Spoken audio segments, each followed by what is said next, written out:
My delusional sister announced she was pregnant with my husband's baby during my father's funeral service. I pulled out his vasectomy papers from 3 years ago, and the silence in the room was deafening. My name is Elena. I'm 32, and if you had asked me 6 months ago what the most defining trait of my life was, I would have told you it was loyalty. Blind, stupid, unshakable loyalty. Looking back now, I realize I wasn't just a sister or a daughter. I was the safety net. I was the fixer. And when you spend your whole life catching people when they fall, you never expect them to drop an anvil on your head the moment you look away. To understand why the funeral was such a catastrophe, you have to understand the dynamic between me, my husband Gavin, and my younger sister, Sienna. Sienna was electric. That's the best way to describe her. She was 2 years younger than me, but she acted 10 years younger. She was the kind of girl who could walk into a room and instantly charm the paint off the walls. She was beautiful, chaotic, and utterly incapable of handling the consequences of her own actions. For as long as I can remember, I was the janitor for her life. I remember one night specifically, about 3 years ago. It was a Tuesday, pouring rain, the kind of weather that makes you want to curl up and never leave the house. Gavin and I had just sat down for dinner. I had made a roast, the house smelled amazing, and we were finally relaxing after a brutal week at work. Then my phone buzzed on the table. Sienna. Gavin looked at the screen, then at me. He didn't say anything, but his eyes said everything. He slowly put his fork down. "Are you going to answer that?" he asked, his voice low. "I have to," I said, already reaching for it. "She's called 3 times in a row." I answered, and immediately I had to pull the phone away from my ear because she was screaming. Not crying, screaming. "Elena, you have to come get me. Please, God, you have to come now."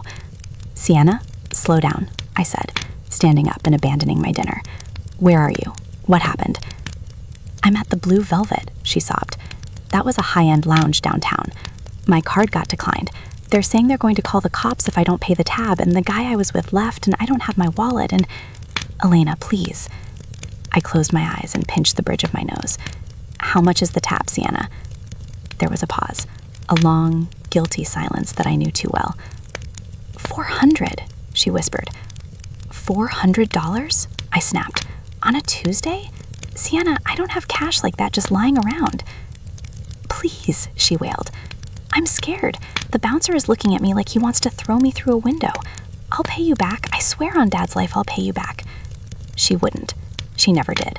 But she invoked Dad, and she knew that was my weak spot. Our mother passed when we were teenagers, and Dad always had a soft spot for Sienna. He called her his wild bird. He called me his rock. Rocks don't get to crumble. Rocks don't get to have bad nights. Rocks just sit there and bear the weight. I hung up and looked at Gavin. He was already scraping his dinner into a Tupperware container. "The Blue Velvet?" he asked, not even looking up. "Yeah, I'll drive," he said. "You're too angry to drive." That was Gavin.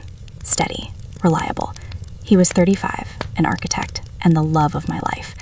We had been married for 5 years, and honestly, he was the only thing keeping me sane. He never complained about Sienna, even though she drained our savings account like a leaky faucet.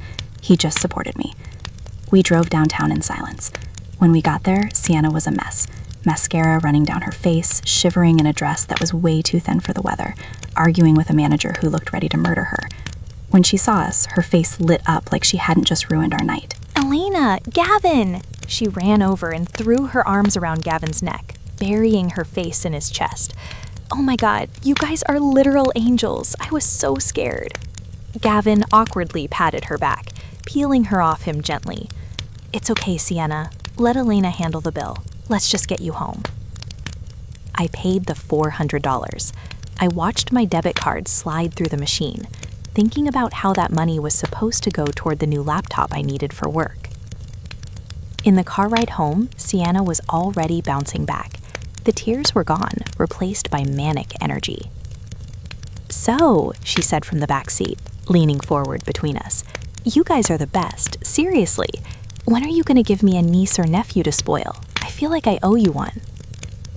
The car went dead silent. Gavin's knuckles turned white on the steering wheel. "Sienna," I said sharply, We've talked about this. Not tonight." "What?" She laughed, oblivious.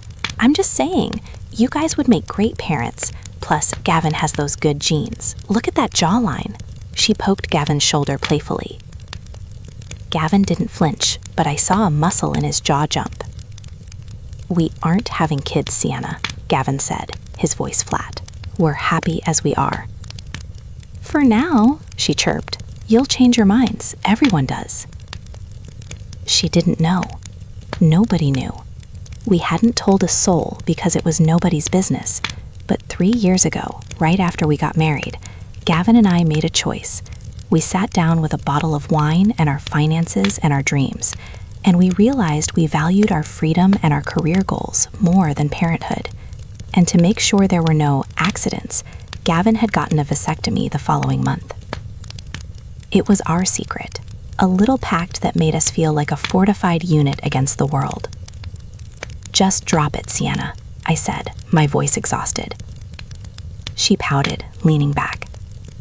"Fine, be boring, but when you do get pregnant, I want to be the godmother. I'm claiming it now."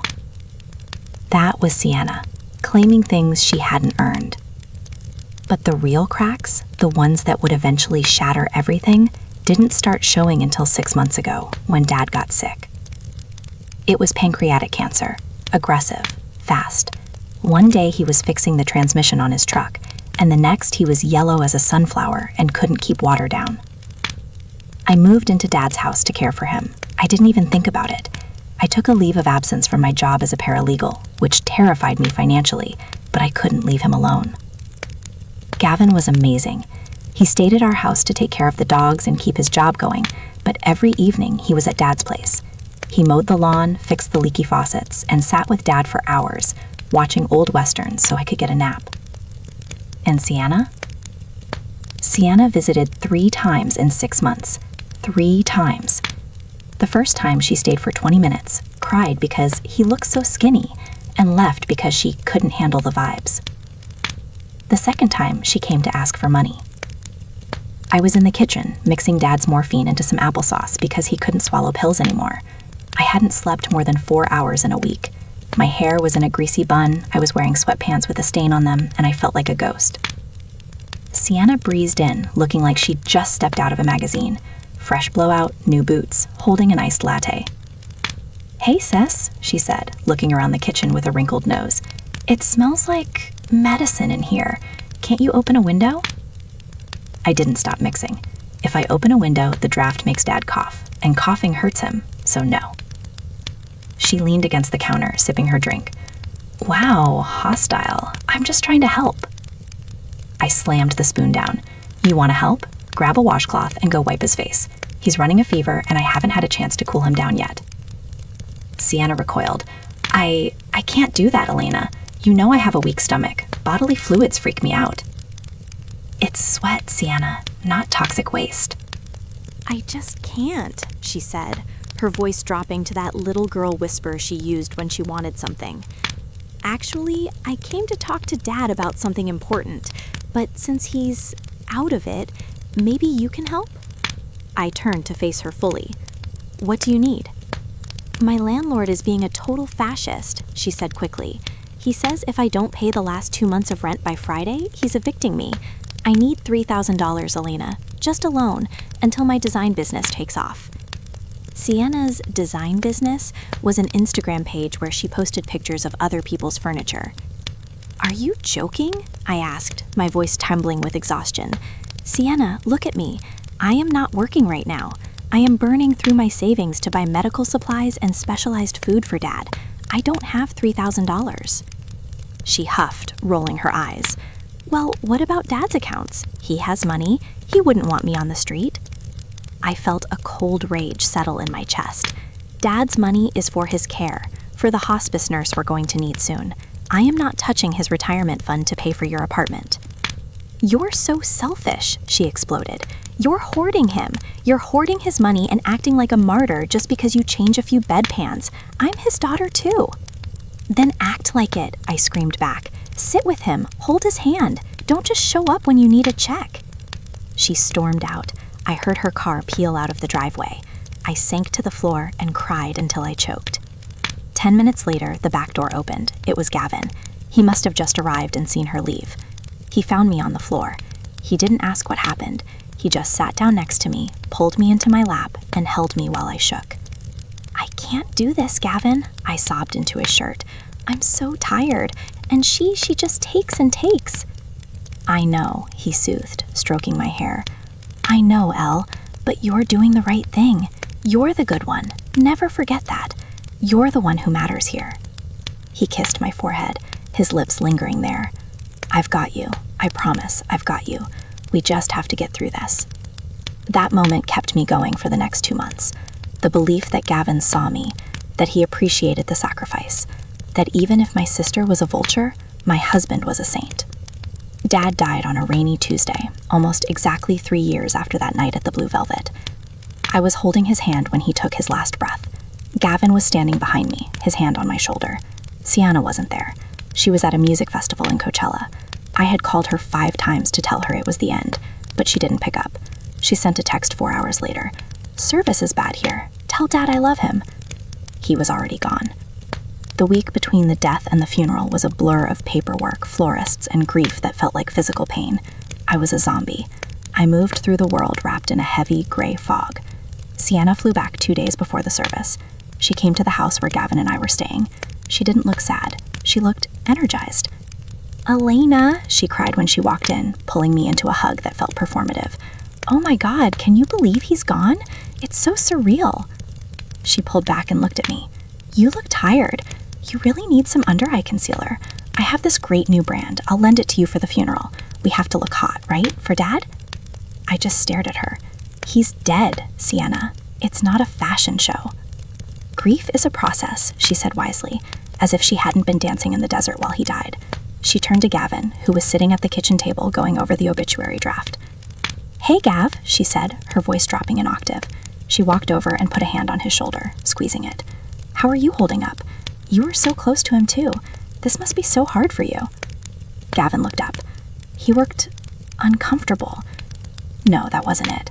He looked guilty, but I chalked it up to grief. "I'm managing," Gavin said, shifting in his seat so her hand fell off. "Just trying to help Elena." "You're such a good husband," Sienna cooed. She looked at him with a strange intensity. "Ideally, we should all stick together now. Family is all we have left." She lingered in the kitchen for hours that night. I went to bed early, unable to keep my eyes open. As I walked up the stairs, I heard them talking downstairs. Low voices, murmurs. I paused on the landing. "She's going to be a wreck," I heard Sienna say. "I don't know if she can handle what's coming next." "She's stronger than you think," Gavin's voice replied, but he sounded strained. "Maybe," Sienna said, "but things are going to change, Gavin, drastically. We have to be ready." I assumed they were talking about the will, or the house, or just life without Dad. I was too exhausted to analyze it. I trusted them. I trusted my husband, who wiped my tears, and I trusted that my sister, for all her faults, wouldn't do anything to hurt me during the worst week of my life. I walked into the bedroom, collapsed onto the bed, and fell into a deep, dreamless sleep. I had no idea that downstairs, the 2 people I loved most were sitting on a landmine that was set to detonate in exactly 48 hours. The day before the funeral was a blur of logistics. I was running on caffeine of adrenaline, trying to coordinate the caterers for the wake and finalize the guest list. Gavin had told me he was going to run some errands, pick up his suit from the dry cleaners, grab some cases of water, just husband stuff. He kissed me on the cheek at 10 a.m., looking me right in the eye, and said, "I'll be back by noon to help you with the slideshow. I love you, Elle." I believed him. Why wouldn't I? By 1 p.m., he wasn't back. I was sitting in the living room, surrounded by boxes of old family photos, scanning them into my laptop for the memorial video. I realized I needed a specific photo of Dad from his 60th birthday, a picture I knew was saved on Gavin's cloud account because he had taken it on his phone. My laptop was dead, so I grabbed Gavin's iPad from the coffee table. He used it for his architectural drawings, but it was synced to his iPhone. I unlocked it, the passcode was his birthday, simple, and navigated to the Photos app. I found the picture of Dad. I stared at it for a moment, tearing up. He looked so healthy then. Then a banner notification dropped down from the top of the screen. It wasn't an email, it was a text message. Sender, Sienna, buddy. I love the bracelet, it's perfect. Seriously, looking at it makes me feel like everything is going to be okay. Did you tell her yet? My heart stopped, literally stopped. I felt the blood drain from my face so fast I got dizzy. Did you tell her yet? Tell me what? My thumb hovered over the banner. I knew I shouldn't click it. I knew that once I clicked it, my life as I knew it was over, but I couldn't stop myself. I tapped the message. The thread opened up, and it wasn't just one message. It was months of them. Gavin, not yet. I can't do it today. She's a wreck about the funeral. It would be cruel. Sienna, it's cruel to keep lying to her, Gav. We can't keep sneaking around. I want us to be a real family. I'm tired of sharing you. Gavin, I know, baby. Just get through the funeral. After Saturday, I'll sit her down. I'll tell her we're done. I promise. Sienna, you better. I don't want to be the side piece forever. Also, are we still on for lunch at the Ivory? I'm craving those truffle fries. Gavin, leaving the dry cleaners now. See you in 10. I dropped the iPad onto the couch like it was burning my skin. The Ivory. That was the most romantic restaurant in town. He wasn't running errands. He was on a date with my sister, the day before my father's funeral. I stood up and my legs gave out. I fell to my knees on the rug, gasping for air. It felt like I had been punched in the gut. The room spun. Sienna, my baby sister, the one whose debts I paid, the one I defended. Gavin, my rock, the man who held me while I cried over my dying father. They were together. Real family, sneaking around. I wanted to scream. I wanted to grab the vase on the mantel and throw it through the television. I wanted to call Gavin and scream until my throat bled. I picked up my phone, my fingers shaking so hard I could barely unlock it. But then I heard my dad's voice in my head, a memory from when he taught me to play poker. Elena, never show your hand while you're angry. You wait. You let them bet everything they have.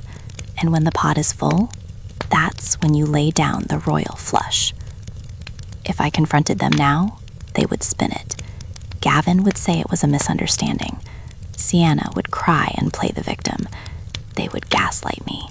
And because I was grieving and emotional, people might even believe I was paranoid. No. I needed proof. I needed undeniable, nuclear-grade proof. I picked up the iPad again. My hands were still shaking, but my mind was turning icy cold. I took photos of the text thread with my phone. I scrolled back, months back. I saw texts from when Dad was in the hospital. Sienna, she's at the hospital again tonight? Good. Come over. Gavin, on my way. I gagged.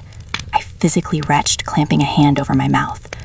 While I was feeding my father crushed ice and wiping his brow, my husband was in bed with my sister. I screenshotted everything. Then I saw the email notification for a transaction. Tiffany & Co., $3,200. A bracelet.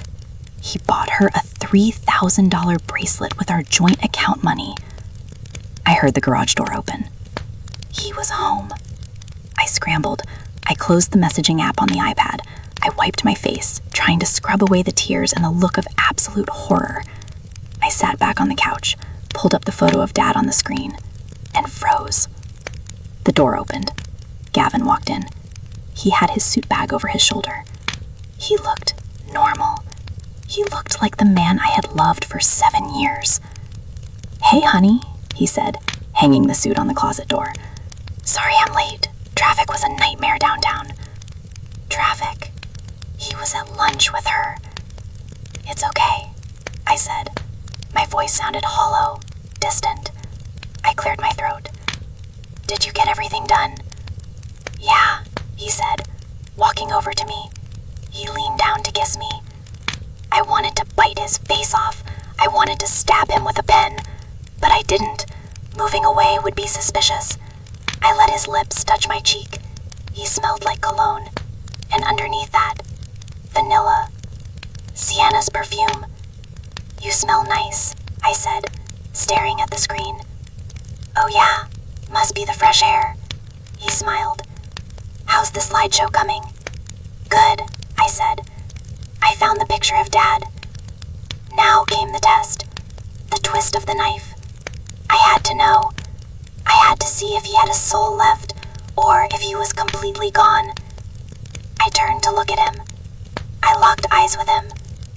"Gavin," I said, keeping my voice steady. "I got a notification on my phone earlier. A fraud alert from the bank. It said there was a charge at Tiffany's for $3,000. Do I need to call the bank?" The room went silent. For a split second, a microsecond, I saw panic in his eyes. His pupils dilated. But then, the mask slid right back into place. He smiled. A soft, reassuring, loving smile. He reached out and took my hand. "Oh, Elena," he sighed, shaking his head. "I didn't want to tell you until tomorrow. It wasn't fraud. It wasn't." "No," he said, squeezing my hand. "I bought you something. A mourning locket. I wanted you to have something beautiful to wear at the funeral. To remind you that even though your dad is gone, you're still loved." It was supposed to be a surprise. I stared at him. He was lying. He was using my dead father as a cover for a gift he bought his mistress. He was weaponizing my grief to cover his tracks. Something inside me snapped. The last tether of love, the last shred of doubt, the last hope that maybe I was misunderstanding things, it all burned away. "Oh," I whispered, That's so thoughtful of you, Gavin." "I'd do anything for you," he said. "You know that." He stood up. "I'm going to go shower. I feel gross from running around all day." "Okay," I said. He walked up the stairs. I sat there in the silence of the living room. I looked at the wedding ring on my finger. I looked at the photos of my father on the table. He didn't buy me a locket. There was no locket. He was going to have to scramble to buy one now, or come up with an excuse for why it wasn't ready. But it didn't matter, because I had the vasectomy papers. I remembered exactly where they were, in the bottom drawer of the filing cabinet in the guest room, tucked inside a folder labeled Medical Records G. If Sienna thought they were going to be a real family, she was missing a very crucial piece of biological information. I stood up and walked to the guest room. I found the folder. I pulled out the document. Patient, Gavin Miller. Procedure, vasectomy. Date, August 12th, 2021. Post-op confirmation, sterile. I held the paper in my hand. It was just a thin sheet of paper, but it felt like a loaded gun. I wasn't going to confront them tonight. No, that was too easy. They wanted to make the funeral about family? Fine. We would talk about family. We would talk about it in front of everyone. I folded the paper and slipped it into my purse, right next to my eulogy. I have a question for you guys, and be honest.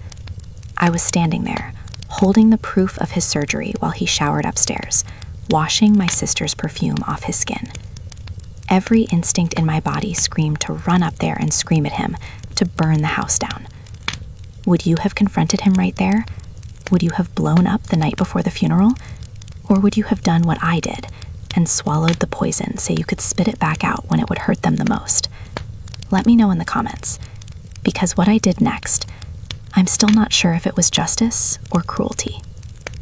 The morning of the funeral, the sky was a bruised purple, heavy with rain that refused to fall. It felt like the world was holding its breath, waiting for the storm to break. I woke up at 6 a.m.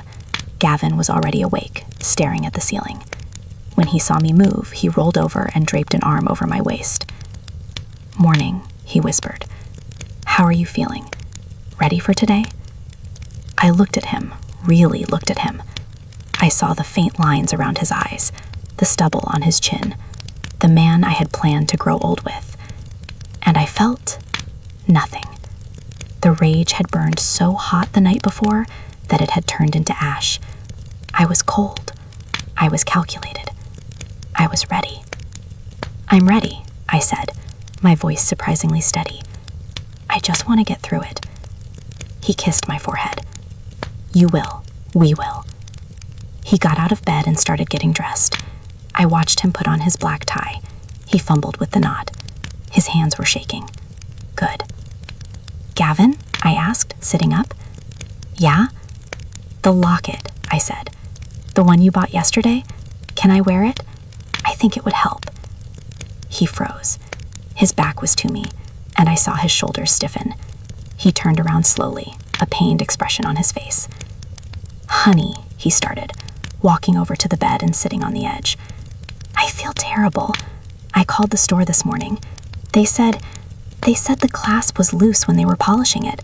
They have to send it out for repair. It won't be ready until Monday." "Liar. You never went to pick it up because you bought it for her."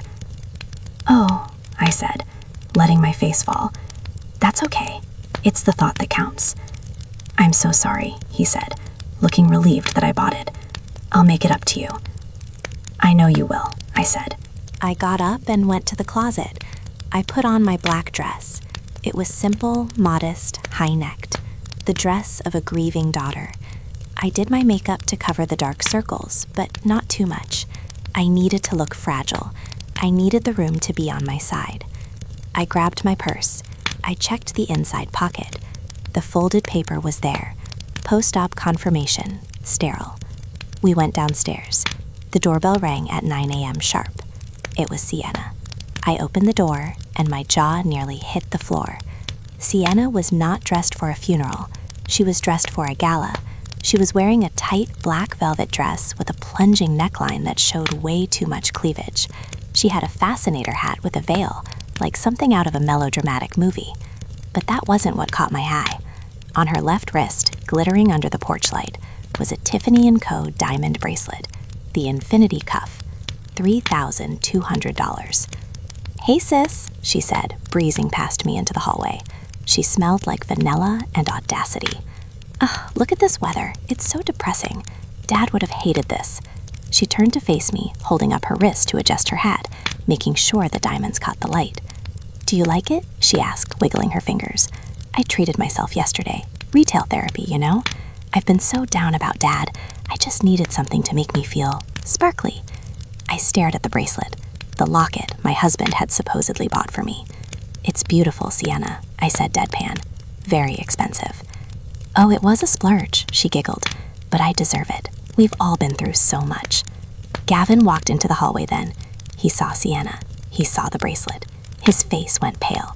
He shot her a look, a sharp, panicked glare that screamed, "Take that off." Sienna ignored him. She smiled at him, a slow, predatory smile. "Hi, Gavin," she purred. "You look handsome. Very dignified." "Hi, Sienna," Gavin choked out. That's a new bracelet." "It sure is," she said, winking at him. "A girl has to take care of herself when no one else will, right?" The car ride to the church was excruciating. We took a limo, part of the funeral package. I sat in the back, facing forward. Gavin and Sienna sat on the bench seat across from me. Every time the car turned, Sienna's knee brushed against Gavin's. She didn't pull away. She leaned forward, dominating the space. "So," Sienna sighed, breaking the silence, "are we doing food at the house? Because I invited a few of my friends." I looked at her. "Your friends?" "Sienna, this is Dad's funeral, not a party." "Support system," she countered defensively. "I need my people, Elena. You have Gavin. Who do I have? I'm all alone in this." She looked at Gavin, her eyes wide and watery. Gavin cleared his throat, shifting uncomfortably. "We're here for you, Sienna." "I know," she said softly. "I know you are." We arrived at the church. It was packed. Dad was a mechanic in this town for 40 years. He knew everyone. The pews were filled with men in flannel shirts and uncomfortable suits, women holding casseroles, old friends, neighbors. The air smelled like lilies and old wood. I took my seat in the front row, the widow spot, essentially, since Mom was gone. Gavin sat to my right. Sienna sat to my left. I sat between the two people who had murdered my marriage. The service began. The priest spoke. It was a beautiful sermon about loyalty, hard work, and family. The irony was so thick I could taste it. Then it was time for the eulogies. I went first. I walked up to the podium. I looked out at the sea of faces. I saw my dad's best friend, Mr. Henderson, wiping his eyes. I saw my cousins. I looked down at Gavin. He was watching me with that practiced look of concern. Sienna was checking her reflection in her phone screen. My father, I began, my voice shaking just enough to be real, was a man of truth. He hated liars. He hated shortcuts. He used to tell me, Elena, the truth is like a loose bolt in an engine. You can ignore it, but eventually the wheels are going to fall off. I paused. I looked directly at Gavin. He taught me that you can't build a life on a shaky foundation. He taught me to be strong, even when it hurts, especially when it hurts. I finished my speech. People were crying. I walked back to my seat. Gavin squeezed my hand. That was beautiful, he whispered. Thank you, I said. And now, the priest said, checking his notes, Sienna, the youngest daughter, would like to say a few words. I stiffened. Sienna wasn't on the program. We had agreed she wouldn't speak because she tends to make everything about herself. Sienna stood up. She smoothed her dress over her stomach, a gesture that seemed casual but was actually very deliberate. She walked to the podium. She didn't have notes. She adjusted the microphone, creating a screech of feedback that made everyone wince. Hi, everyone, she said, her voice breathy. I'm Sienna, the wild one, Dad's little bird. She paused for dramatic effect. I didn't write a speech, she continued, because I speak from the heart. Losing Dad has been the hardest thing I've ever gone through. It makes you realize how short life is, how fragile. She looked down at Gavin. She smiled, a genuine, terrifying smile. It makes you realize that when you find love, you have to grab it. And when one life ends, another one begins. It's the circle of life. I felt the air in the room change. People were shifting. This was getting weird. Dad was so worried about me, Sienna said, a tear rolling down her cheek. He always wanted to know I'd be taken care of. He wanted to know the family name would carry on. She placed both hands on her stomach. The diamond bracelet sparkled under the church lights. So I think Dad would want me to share some news today. I think he orchestrated this from heaven. Even though it's a sad day, it's also a happy day. No, she wasn't going to do it. She couldn't be this insane. I know it's untraditional, she giggled nervously, but I can't keep it a secret anymore. I'm pregnant. A gasp rippled through the church. My aunt in the third row dropped her hymnal. Sienna beamed. I'm having a baby. And, well, the father is someone very close to this family. Someone who has stepped up when I needed him most. She looked directly at Gavin. Gavin and I were going to be parents. The silence that followed wasn't just quiet. It was a vacuum. It sucked the oxygen out of the room. 300 heads turned, first to Sienna, then to Gavin, then to me. Gavin looked like he had been shot. His mouth was open, his face gray. He started to stand up, half rising from the pew. Sienna, what the She interrupted him, speaking into the mic. We were going to wait, but look at all this love in the room. Why hide it? Elena will understand. She wants us to be happy. She looked at me, her eyes wide and manic, daring me to make a scene, daring me to be the crazy, jealous sister at my father's funeral. Elena, she said, her voice echoing through the speakers, I know you guys couldn't have kids, but don't worry. You can still be Auntie Elena.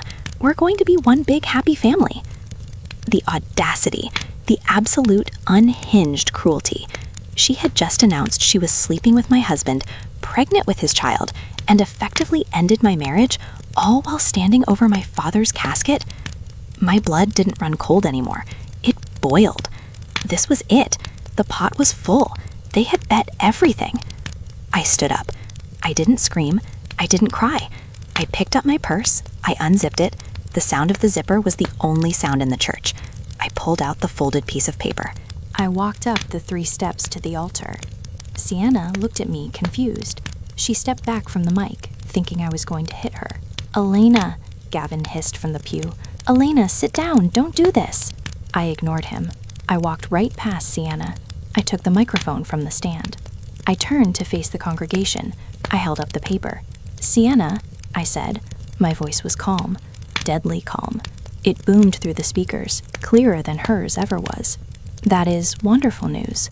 Truly. I looked at her. She looked uncertain now. Her smile faltered. But there is just one small problem with your miracle from heaven, I said. I unfolded the paper.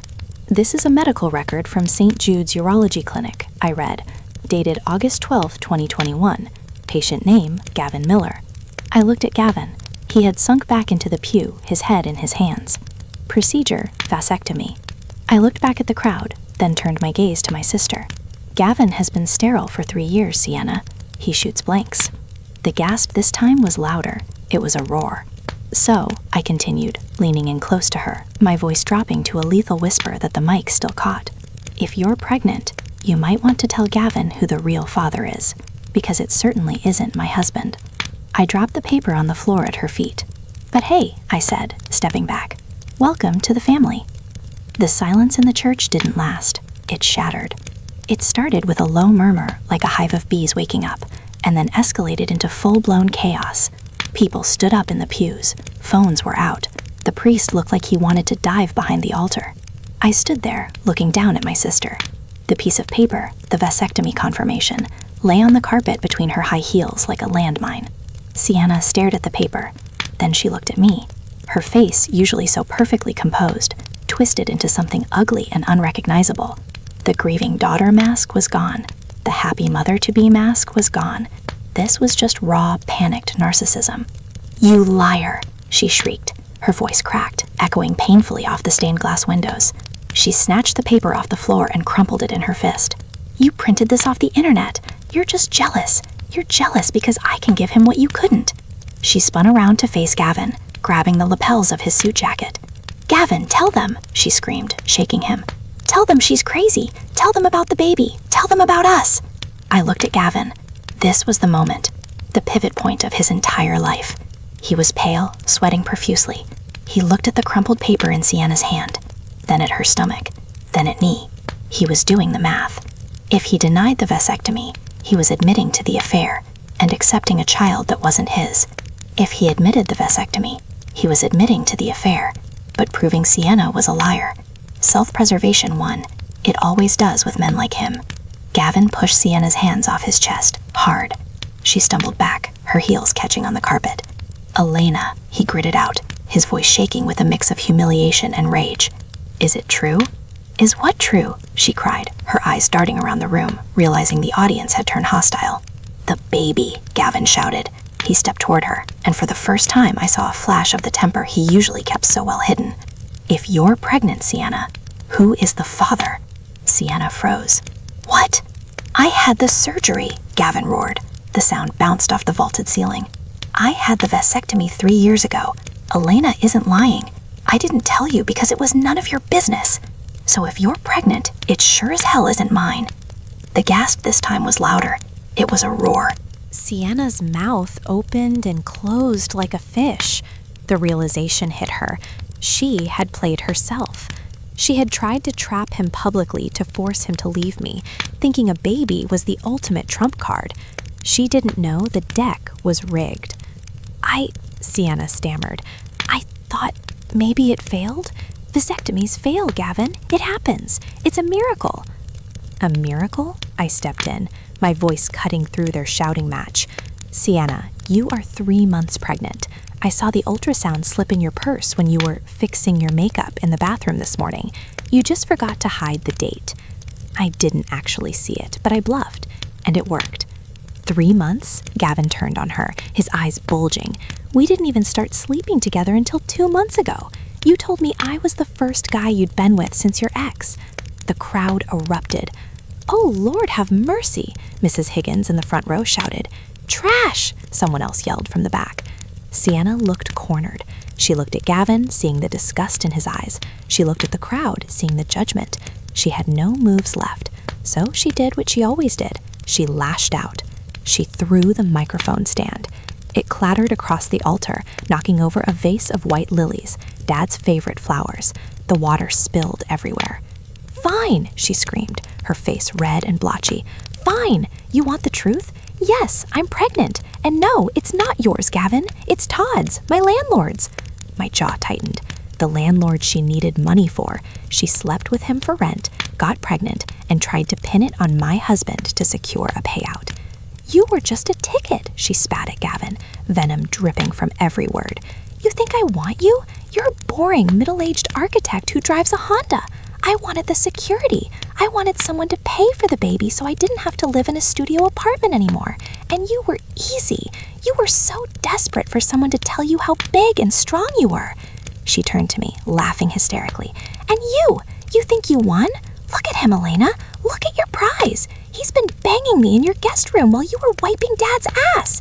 He bought me that bracelet with your money. You don't have a husband. You have a joke. She was right. I didn't have a husband, but I wasn't the victim here. Not anymore. Get out, I said quietly. Make me, she challenged, stepping forward.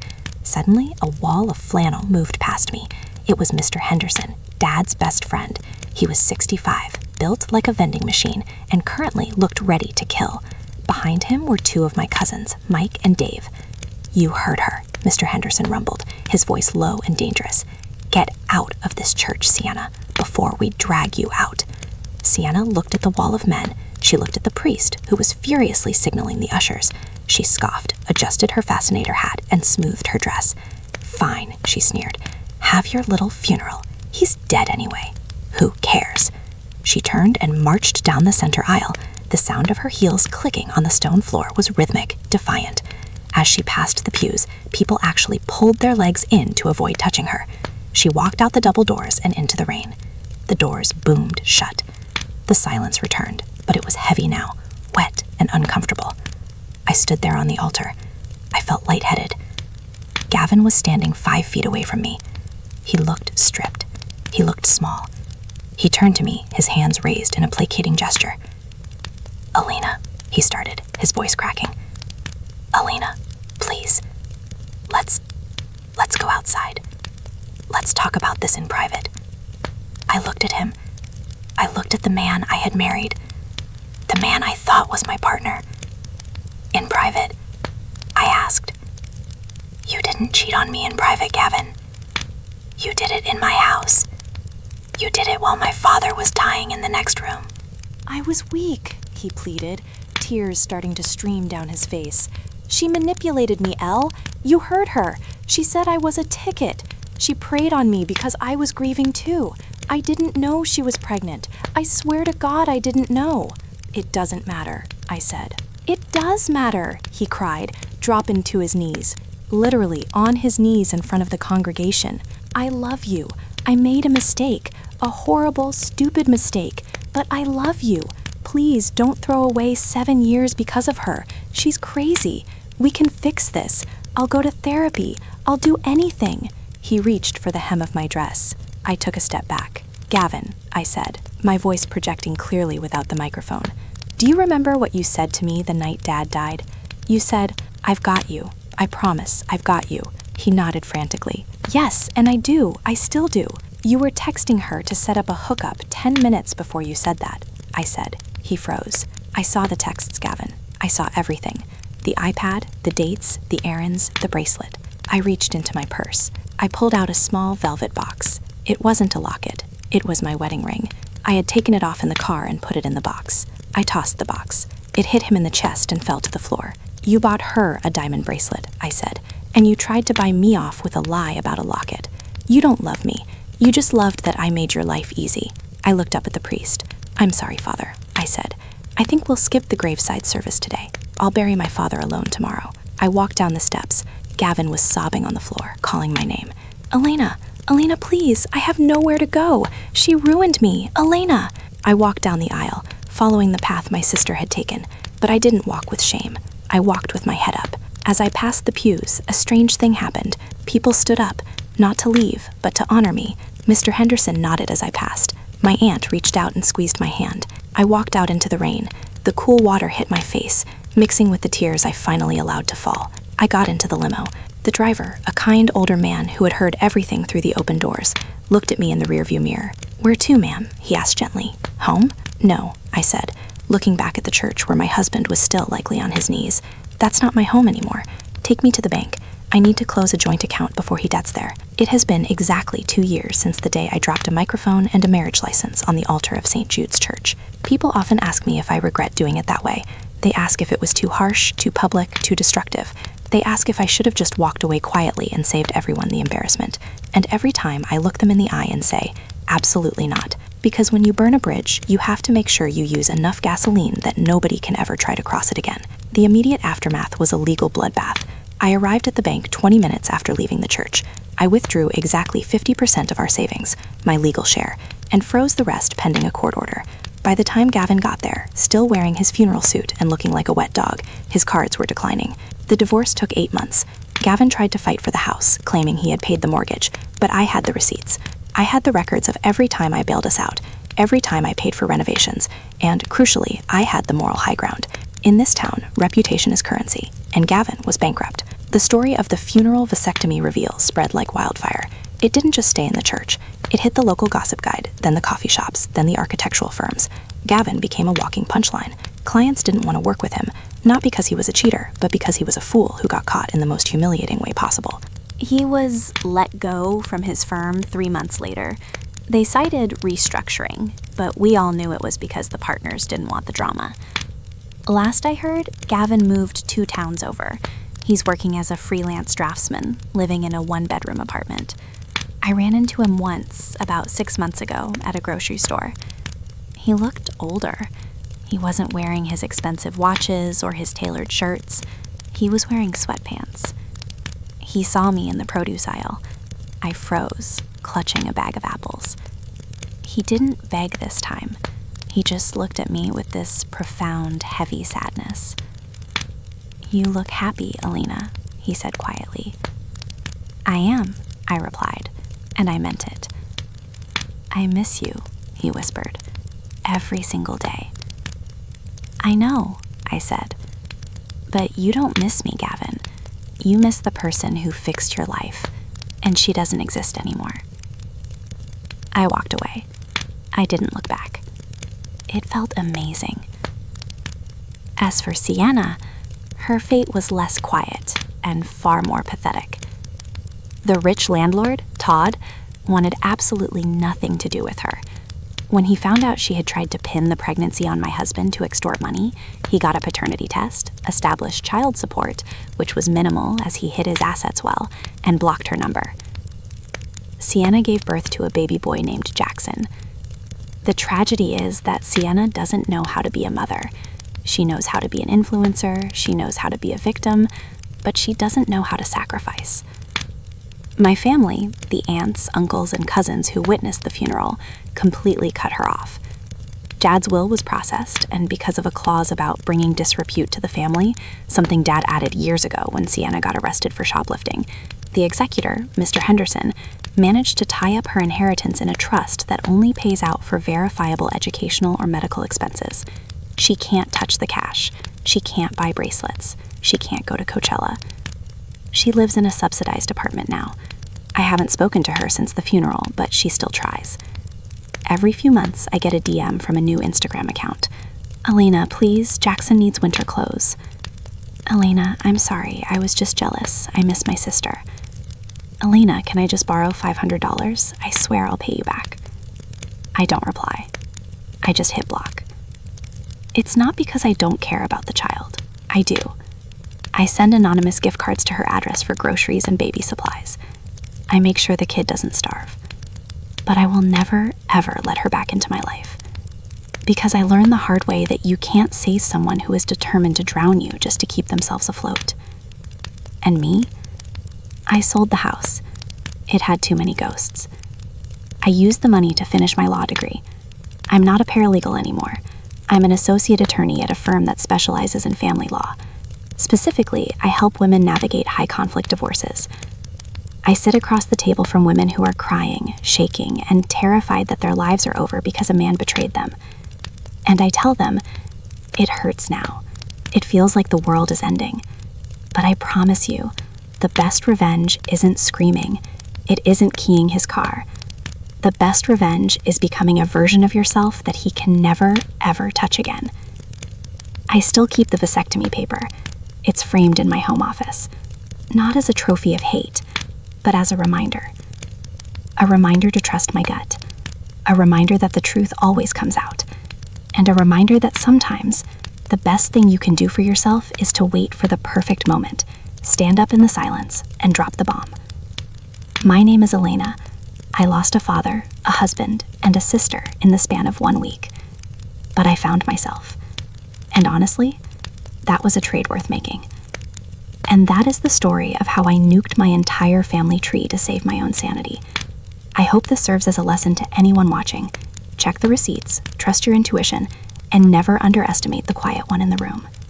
If you enjoyed seeing karma served cold, like funeral home cold, make sure you hit that subscribe button and turn on notifications. I've got plenty more stories from my new line of work, and trust me, you won't want to miss them. Stay strong, stay sharp, and don't let anyone take your peace. See you in the next one.